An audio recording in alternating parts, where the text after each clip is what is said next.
শুধু দর্শক বন্ধু, আপনারা দেখছেন একে নিউজ বাংলা। সরকার পরিবর্তন হওয়ার পরে পশ্চিমবাংলায় বেশ কিছু পুরনো ফাইল মুখ্যমন্ত্রীর নির্দেশে খোলা হচ্ছে, যেমন কামদুনি, আরজি কর। আমরা এদিন দেখলাম যে মুখ্যমন্ত্রী বললেন যে তামান্নার ফাইলও খোলা হবে, কিন্তু আরো বেশ কিছু ফাইল রয়েছে, যেমন আনিস খান, ধোলাহাটের আবু সিদ্দিক হালদার, ঘুটিয়ারির জমিল শেখ। এই ফাইলগুলো খোলার প্রয়োজন। আনিস খান এবং আবু সিদ্দিক হালদার এই দুজনের খুনের পিছনে রয়েছে কিন্তু পুলিশ। মুখ্যমন্ত্রী এবং পুলিশ মন্ত্রী তিনি কি পারবেন যে এই ঢোলাহাটের আবু সিদ্দিক এবং আনিস খানের সঠিক বিচার পাইয়ে দিতে? এই প্রসঙ্গে কি মত পোষণ করলেন বিশিষ্ট রাজনৈতিক বিশেষজ্ঞ ইমতিয়াজ মোল্লা মহাশয়, শোনাবো আপনাদের। মুখ্যমন্ত্রীর এই পদক্ষেপকে সাধুবাদ জানাবো। যদি অপরাধী ধরা পড়ে, যারা আইনের বাইরে ছিল, তারা যদি বিচার এনে তাদের শাস্তি দেওয়া হয়, সাধুবাদ জানাবো। তো তামান্না খানের ক্ষেত্রে পদক্ষেপ নিয়েছেন, আনিস খানের বাবা বিচার পাচ্ছে কি? আবু সিদ্দিকির মা বাবা বিচার পাবে কি?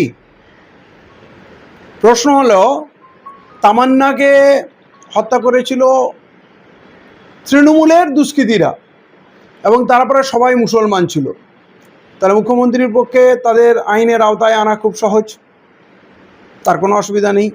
কিন্তু আনিস খানের হত্যাকারী পুলিশ, আবু সিদ্দিকির হত্যাকারী পুলিশ, এবং দুইবার ময়না তদন্ত দুইজনেরই হয়েছে, হাইকোর্টে গেছে, তারা সেখানে আজও বিচার পায়নি। অতএব এখানে অ্যাকশান হবে পুলিশের বিরুদ্ধে, ইনভেস্টিগেশন হবে পুলিশের বিরুদ্ধে। মমতা বন্দ্যোপাধ্যায় পারেনি, শুভেন্দু অধিকারী পুলিশ মন্ত্রী পারবে কি? এই যে সবকা সাথ সবকা বিকাশ না, এখানেই প্রমাণ হয়ে যাবে যে কতটা এই ডায়লগের দম আছে, উনি কতটা সবাইকে সমান বিচার দিতে পারবেন। তাহলে আনিস খানের অপরাধীরা ধরা পড়ুক, আর আবু সিদ্দিকির অপরাধীরা ধরা পড়ুক, তাদের বিচার হোক। আমার সন্দেহ আছে নতুন মুখ্যমন্ত্রী এটা করতে পারবেন না। আনিস খানের বাবাও তো দেখা করলো, একসাথে কথা বললো তামান্নার মার সাথে। বললাম তো, তামান্নার মা গেছিল তৃণমূলের দুষ্কৃতীদের বিরুদ্ধে অভিযোগ করতে, আর তৃণমূলের 1 নম্বর দুশ্মন শুভেন্দু অধিকারী, তার জন্য এইখানে অ্যাকশান নেওয়া খুব সহজ। কিন্তু যে পুলিশ আনিস খানের হত্যাকারী, যে পুলিশ আবু সিদ্দিকির হত্যাকারী, পুলিশ মন্ত্রী পুলিশের বিরুদ্ধে অ্যাকশান নেবে।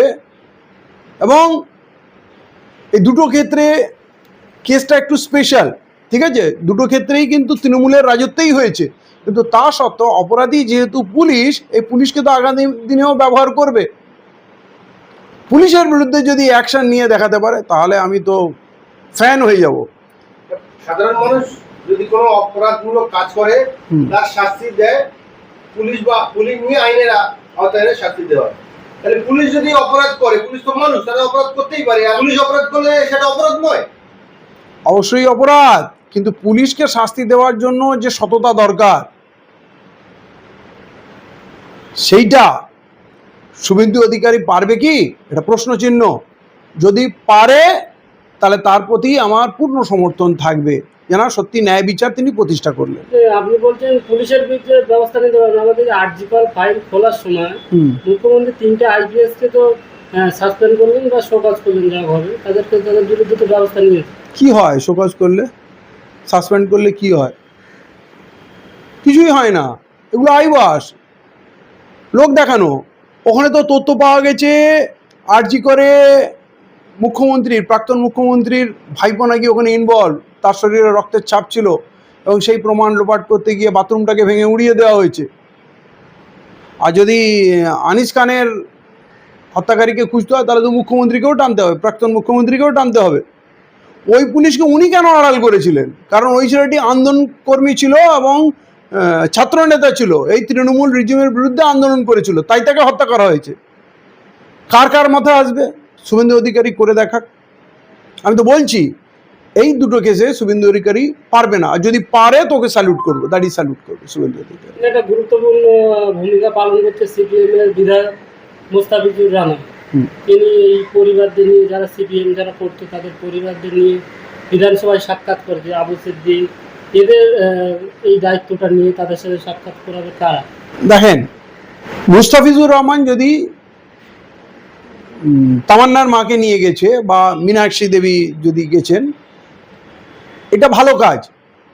কিন্তু বিগত দিনে আনিস খান আর আবু সিদ্দিকীকে নিয়ে বহু আন্দোলন হয়েছে।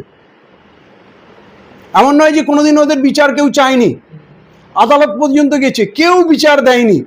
অতএব এইটার ব্যাপারে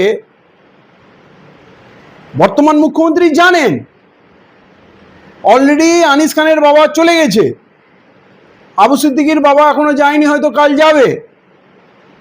এটার জন্যে মানে কাউকে যেতে হবে তা নয়। এমন নয় যে মুস্তাফিজুর রহমান গেছে বলে আর গেছে বলে, কারণ এটা নিয়ে নওশাদ সিদ্দিকীও অনেক আন্দোলন করেছে, কাসেম সিদ্দিকীও এক সময় আন্দোলন করেছিল।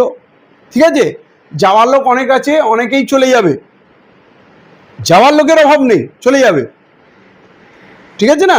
কিন্তু যদি আনিস খানের বাবা গেছে, আনিস খানের বাবা যদি বিচার পায়, তবে তো আবু সিদ্দিকীর বাবার সাহস হবে কি না ওইখানে বিচার পাওয়া যায়, ওখানে যাই।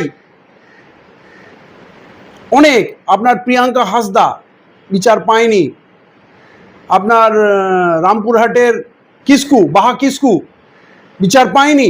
এরকম তালিকা খুঁজলে হাজার হাজার এইরকম নিরীহ মানুষের হত্যা হয়েছে।